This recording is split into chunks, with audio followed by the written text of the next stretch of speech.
The course that we saw out there today is the one that we expected for the world's best player, starting with the defending champ, Dustin Johnson. We wondered, look, he gets the Masters monkey off his back, and he's able to kind of go out there and play free. Here, chipping off the green, third shot, par 4 11th. This shot is so difficult because you're pitching it back into the green. You don't have any idea how the ball is going to react. If it skids, you can literally chip the ball into the pond left of the green. Plays it perfectly. What a birdie. That got him back to even par, and he thought everything is going to be okay. Needed something to get into his rhythm. Now his second shot out of the straw on 18. Yeah, a terrible drive, way offline to the right, and all you can do is scoot it across the fairway, get it somewhere around the green. He left it in a very difficult spot because he had no green to work with.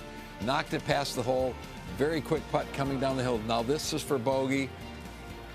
And anything with a little bit of speed that caught the lip of the hole today was going to miss. That's going to eat him up. Finishes with a double bogey, 74 plus 2 in his first round. What about Jordan Spieth? Comes into this tournament having won the Valero Texas Open, the 2015 Masters champ, has that confidence back. The birdie putt here on 8.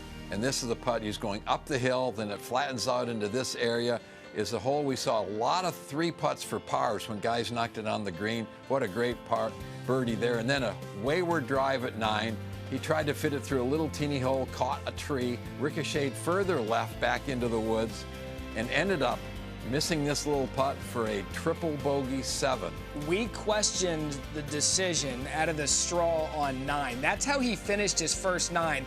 Backed it up with a birdie on 10, and then here on 15. This is a shot that we saw guys pitch the ball into the lake from there. It was so fast going down the hill. If that doesn't go in, who knows where? He knows he got away with one.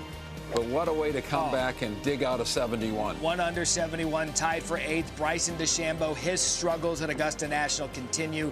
This his tee shot of the par 3 4th. When we talk about some of the wayward tee shots he hit, really he had problem with his distance control. He was long and short all day long. They're long into the bushes. Here the tee shot at 8 where he launches it way out to the right into the trees. And basically, there's 5 or 6 holes he has to drive the ball well. If he puts it in the fairway in the par 5s, he's going to make 4 birdies. Andy, he only hit 2 fairways in his first 9. You know, he got the new driver head. That was the big story coming in. It did not work early on. And now putting just off the green here on the 12th. And again, you're putting into the green. You don't have any idea how slow that's going to be, because if it comes off the fringe with a little bit of speed, you're going to hit it 8 or 10 feet by the hole. You want a graphic to tell you how different it was in fall of 2020 relative to today? Combined score of the entire field, 2020, 54 under par. Combined score of the 88 players in the field today, 220 over par. All of this is to say, Andy North, today was hard for the world's best. Definitely a lot tougher, just because, you know, when the greens are firm and fast here, the golf course plays difficult. And then you add the, you know, the wind in today, and made it play really difficult, I thought. It can go from blowing 15 to 0 pretty quick out here, and I just got caught in the middle of some of those, and you know, it can it can get pretty dicey out here if you put it in the wrong spot the way these greens are. Yeah, it was a battle. That's all I can say. There was not one moment where you felt relaxed, or where I felt relaxed out there. But everybody struggled. I mean, Rory struggles, Xander struggled, I struggled. It's tough, you know. It's tough. I mean, I feel like I just got in the ring with Mike Tyson or somebody. It was brutal out there. You know, it's the way it is. I fought hard, but I don't know. I feel like I just came out of the ring with Evander Holyfield. You know, like a 12-round match. You know, Andy, it's one thing for us to sit up here all week and preview the tournament and say this course is going to be tough. It's one thing for the world's best to come out there and say it. What made it so difficult for them today? It was all about the firmness and the speeds on the greens. The greens are firm enough that it was very difficult for the players to get the ball in the right positions on the greens. So once you got to pass the hole or too far left or right of the hole because of the firmness, now you're left with some putts that were ridiculous. We saw players, so many holes, have 25 or 30-foot putts and think they hit pretty decent putts, and the ball just barely keep rolling out. And you get done, and you're 8 feet past the hole. Yeah. So getting the ball around the hole, even with the putter, was very difficult. Talk to me about Jordan Spieth's round, because he could have gone completely off the rails after the triple bogey on 9. Back that up with a birdie on 10. I think that this was a huge round for his confidence now going into Friday. Well, the comeback of the triple was huge, but here's a man that hit 16 out of 18 greens on a day that getting the ball in the green was amazing. He hit 2 more greens than anybody in the field. That was absolute amazing golf, other than the 1 tee shot that set up the triple at the 9th. Michael, Jordan, thank you. You heard Jordan Spieth reference Rosie, and I'm going to reference this shot, second shot, par 5 8th, Andy, that changed the day for Justin Rose. Yes, Justin was 2 over at this point, hit a beautiful tee shot at the par 5 8th. He's in between 3 and 5 wood, so he's going to try to hit a 5 wood hard and draw it around the corner.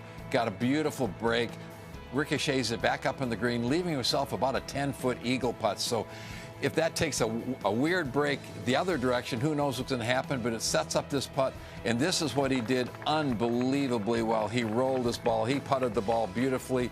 Not only did he read the greens perfectly, he was able to putt the ball well. He made 8 out of 9 putts from 5 to 10 feet. That's amazing putting on these greens, and here's a birdie at 10, up the hill, left to right break, perfect speed. It's on the day like today to get good speed on the putt, hole after hole is amazing. It is impossible on that hole to get a birdie the way he just did it, and then we knew we were witnessing something special. Tee shot now in the par 3 16. And this is after he'd birdied 12, 13, and 15. Plays it exactly as you're supposed to. Take the water out of play, throw it in the middle of the green onto the ridge, let the ridge take it down. He's left with a putt that's up the hill. You can be aggressive. And if you notice, so many of these putts he's making, they're up the hill. You can go ahead and rip at it. And this is maybe as good a shot as you saw. He had 140 yards to carry the bunker, which is his perfect full pitching wedge. Carried it just over the bunker, was able to put some spin on it. Beautifully done. He was 9 under through holes 8 through 18. He felt he could make a run back 9. So there were the 87 players in this field, and then there was the 88th, Justin Rose. 7 under, 4-shot lead, clear of Hideki Matsuyama, Brian Harmon. Andy, give me something on this first page. Well, I always thought that there's stretches in major championships. You can play a 5 or 6 hole stretch really well. You can win the major in that stretch, and he may have done that already today. Frightening part about Justin Rose goes off at 9:36 a.m. on Friday, which is typically when you get to take advantage of the benign conditions here at Augusta National. Thanks for watching ESPN on YouTube. For live streaming, sports, and premium content, subscribe to ESPN+.